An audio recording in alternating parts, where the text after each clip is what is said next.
Mikey Garcia versus Robert Easter in a lightweight unification. What up, Fight World? It's your boy Ego, and I'm back with some more boxing. Make sure you smash the like button. Also, subscribe to the channel for the latest and greatest in boxing. If you want to become part of the gang, notification gang, please hit the bell icon. Shout out to the Super Chats, channel donations, the Venmo donations, and the Patreon family. We working.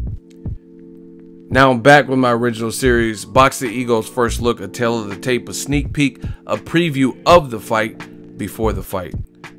IBF lightweight world champion Robert Easter Jr. is set to face the coveted, undefeated WBC lightweight world champion Mikey Garcia Saturday, July 28th on Showtime. This is going down live in Los Angeles at the Staples Center where the Lakers play, presented by HAYMON and Premier Boxing Champions. Listen, I'm anticipating this fight. I can't contain it. This is a good fight. Robert Easter had been calling out Mikey Garcia for some time. Now let's take a look at it. Mikey Garcia, ever since he dealt with the top-ranked lawsuit and was freed from that, he spent a lot of time on the sidelines. About 2.5 years, he was inactive. People were like, he was doing occasional videos and stuff, trying to stay in shape and stay motivated, but it's different. Training in the gym versus being under the bright lights. Mikey Garcia, he stayed true to what he believed in, and he held out, and it benefited him. He was released, and he's been working with HAYMON. He's still a free agent, but his fights, his upcoming fights, his last fights have been on the Showtime network, and he came out swinging. He came out, I feel like the top-ranked legal standoff that he was in for 2.5 years or whatnot really motivated him, because he's been very active. He's been flexing his weight, and he's doing the unthinkable. You know, a lot of guys aren't fighting in multiple divisions. So a fight I covered was his fight with Dejan Zlaticanin. Keep in mind, Dejan Zlaticanin from Montenegro was a 90% plus knockout, undefeated guy. He had a 90% knockout ratio. He was the WBC champion. Mikey Garcia knocked him out, hurt him with the uppercut, I think it was, and then caught him while he was stunned with a hook, and then it was a wrap.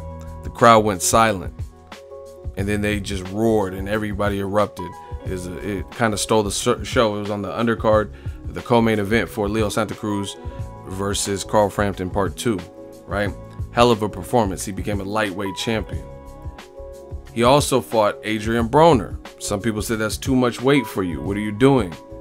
It was a big fight. He took it. And he outboxed Broner. I was at that fight in New York. Broner was in good shape. It looked like Broner was very confident going into the fight, but he just couldn't get into a rhythm with Mikey Garcia. He did that at 140. So even though he was the lightweight champion after knocking out Dejan Zlaticanin, he moved up another 5 pounds to fight a guy like Broner, who parked Sean Porter in the 12th round of their fight at 144, 145 at welterweight, and has fought guys like Maidana, who's a stablemate, or was a stablemate of Mikey Garcia in the Robert Garcia boxing gym, right? And he had a couple of fights at welterweight, like Paulie Malignaggi. So we're talking about Broner, who we know he gets pretty big in his off season. He's fought and campaigned at welterweight as well as 140. And Mikey Garcia took that challenge, outboxed Broner, won convincingly, right? Could have went back to lightweight. He fought Sergey Lipinets, who had become a new champion, and he became a champion at 140, when he could have clearly went back and defended, tried to fight Jorge Linares or somebody at 135. He defended against a big puncher. Sergey Lipinets had a 70% plus knockout ratio at the time, was also undefeated. Mikey Garcia joined the likes of Juan Manuel Marquez and Manny Pacquiao, conquering certain divisions, and became a 4-division weight division champion by beating Sergey Lipinets.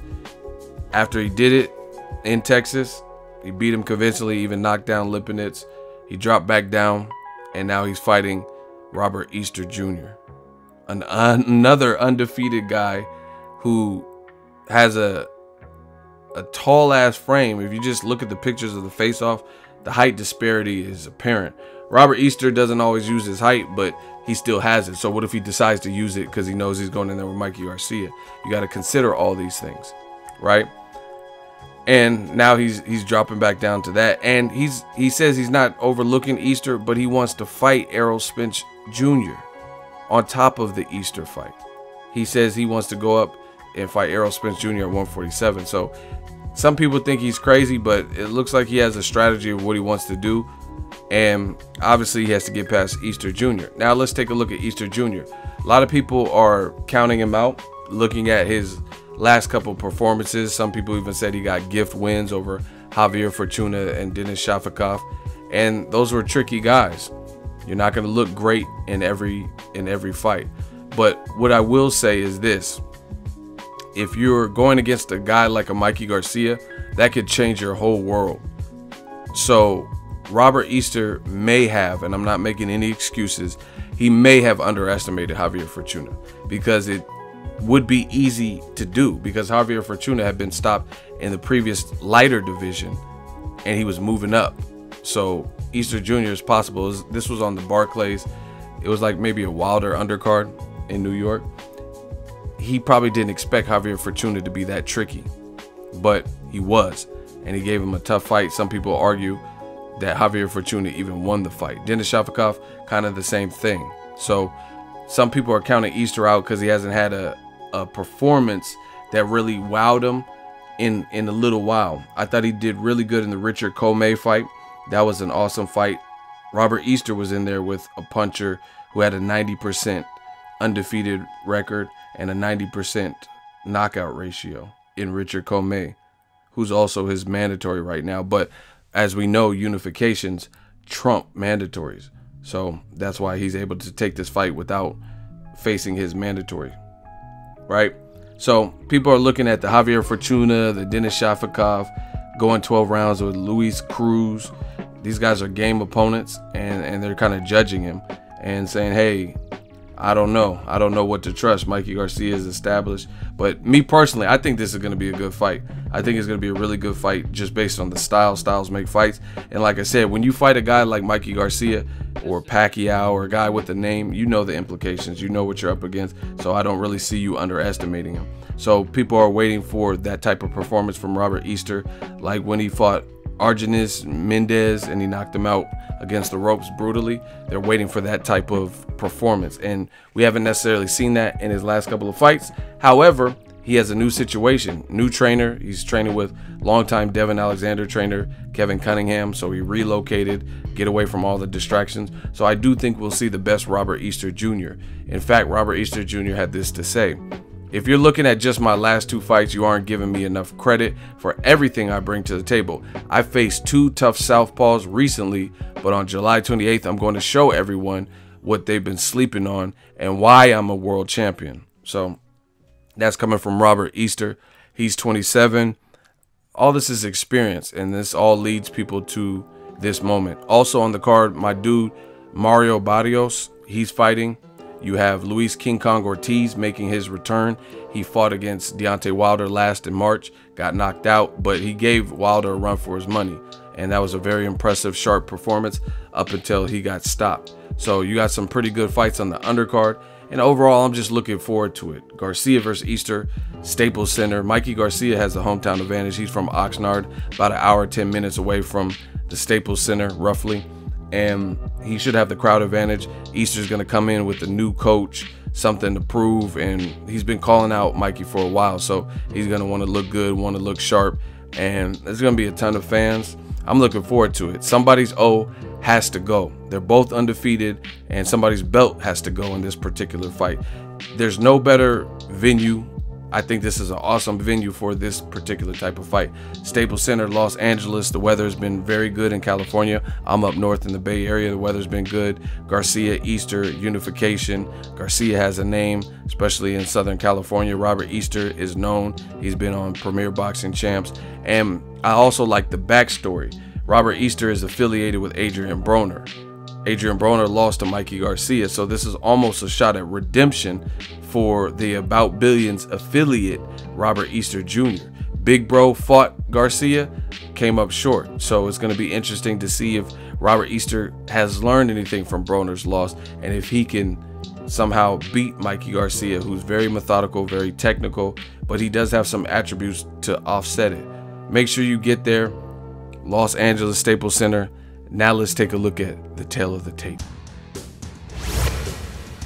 Both fighters here are undefeated. Mikey Garcia has a perfect record. More fights, he's 38-0. Robert Easter Jr. has an unblemished record of 21-0.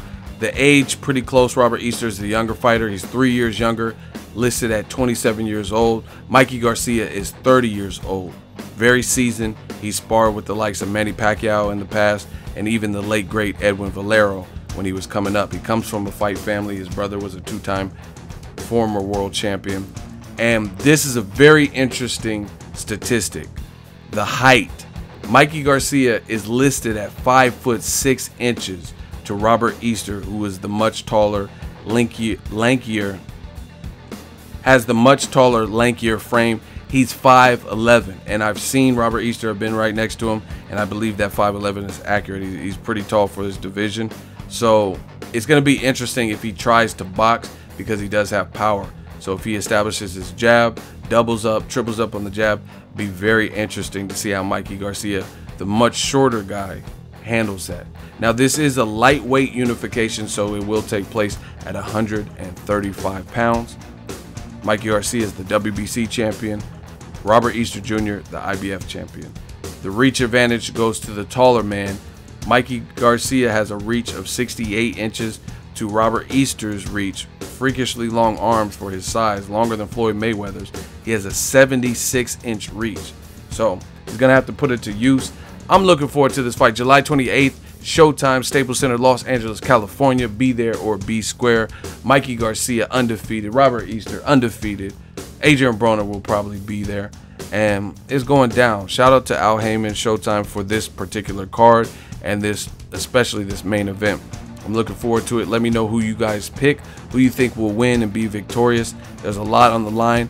And one thing, I got to salute to both of these warriors, because they made this fight with little public struggle or strife. There was no major arguments over purse splits, percentages, and flat rates, and this and that. Robert Easter had been calling out Mikey Garcia. Mikey Garcia felt the time was right, wants to prove himself, and the fight was made. And we didn't really even hear much in terms of negotiations. It was just presented to people, right? There was no public war of back and forth, and that's how you know the negotiations are going pretty smoothly, when it's not public. So shout out to Mikey Garcia and Robert Easter just for accepting the challenge. For boxing fans, this is what we need more of: unifications, the best versus the best. Let me know who wins this one, Garcia or Easter Jr., and how. How does it play out? Make sure you smash the like button as always. Hate, comment, and subscribe. Till next video is Ego signing off. So if you enjoyed this video and want more content like this on the channel, you can show your appreciation by going to the PayPal donate button or the YouTube support button, and you can donate any amount that you feel is equivalent to the value of this video. Much more to come. Thank you guys for your support. Boxingego, the future of boxing.